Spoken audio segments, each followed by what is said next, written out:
বরিশাল থেকে সরাসরি যোগ দিচ্ছেন সহকর্মী কাউসার হোসেন রানা। রানা, শিক্ষার্থীদের সংঘর্ষের সর্বশেষ কি তথ্য রয়েছে আপনার কাছে, আমাদের জানাবেন।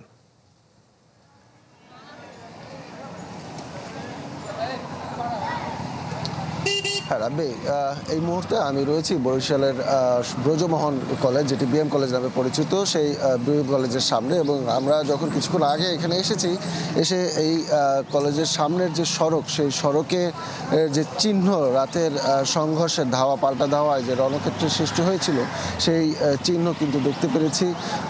নতুন বাজার এলাকা থেকে শুরু করে বিএম কলেজের ফার্স্ট গেট পর্যন্ত, এদিকে নগরীর বটতলা এলাকায়, সেখানেও দেখেছি রাস্তার বিভিন্ন জায়গায় ইট পাটকেল সেগুলো ছড়িয়ে ছিটিয়ে রয়েছে ভাঙা কাচের টুকরো বিভিন্ন স্থানে ছড়িয়ে ছিটিয়ে। এবং এখন এই মুহূর্তে বিএম কলেজের আমি সামনে দাঁড়ানো, এবং বিএম কলেজের যে বাস, যেগুলো শিক্ষার্থী পরিবহনের জন্য যে বাসগুলো রয়েছে, সেই বাসগুলোর গ্লাস ভাঙচুর করা হয়েছে রাতে।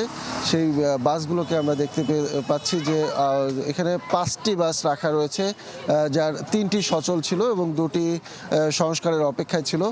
তো সেই সংস্কারের অপেক্ষায় থাকা বাসগুলোর গ্লাসগুলো ভাঙা হয়েছে, এবং যেগুলো চলমান ছিল সেই বাসগুলোর গ্লাসগুলোও কিন্তু ভাঙা হয়েছে। এছাড়া এর আগে বিশ্ববিদ্যালয় থেকে যে গাড়িগুলো এসেছিল, সেগুলোর গাড়িগুলো নাকি ভাঙা হয়েছে, এরকমটা, সেগুলোর গাছও ভাঙা হয়েছে, এরকমটা আমরা শুনেছি।